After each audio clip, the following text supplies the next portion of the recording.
Relief दे। आपने तो अवाम के साथ ईद छीन ली, इनके रमजान छीन ली, क्यों जुल्म पे उतर रहे हो? मैं आर्मी चीफ से कहता हूँ, अपील करता हूँ कि खुदा के लिए इनके बोले आंख के ये लोग गलत कर रहे हैं अवाम से।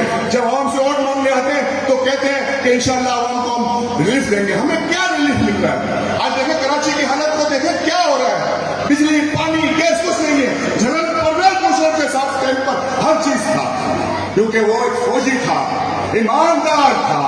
और मैं आर्मी चीफ से कहता हूं कि खुदा के लिए अगर इनसे हुकूमत नहीं चल रही तो कौमी हुकूमत बना ले। आप सोचें, मुल्क के लिए आप हाफिज हैं, अवाम का सोचें। जनरल साहब, हमारे फौज के रेंजर्स, हमारी पुलिस बेहतर काम कर रही है अमन अमान के लिए। हमें कराची को डेंजर मुल्क शेयर करार दे दिया, डेंजर कराची। इंशाल्लाह ये नहीं होगा। अपने भाई को खास तौर पर आज आपकी पूरी ऑर्गेनाइजेशन को 10 मिनट में आ जाओ, मसला नहीं। आपकी पूरी ऑर्गेनाइजेशन को मुबारकबाद पेश करती ऊपर से पकड़ो, खास तौर पे जिनको आज तंजीमी तौर पर ये रुकनियत मिली कि वो भी इस कारवां के, इस काफिले के मेंबर हैं।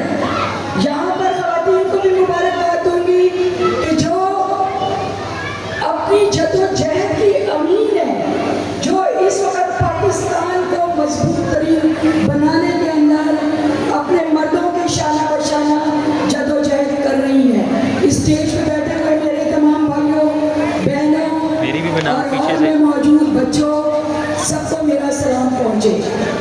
आज मार्काए गज़ब, मार्काए हक ओके, या मार्काए पाकिस्तान, जहां इसकी गूंज गूंजती है वही दुश्मन जो है वो रेजा रेजा हो जाता है।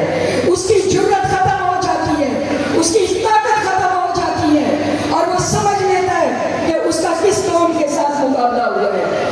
मेरे भाइयों और बहनों, हम अपनी फौज को, जो शहीद हो गए हमारे बेटे, उबलता इस मुल्क की कामयाबी के लिए, अफवाज पाकिस्तान के लिए, field marshal general Asim Munir साहब की सरबलंदी के लिए और कुल मोमिनीन मोमिनात के लिए, सबकी कामिल मग़फ़िरत बख्शिश के लिए सब दुआएं मांगेंगे।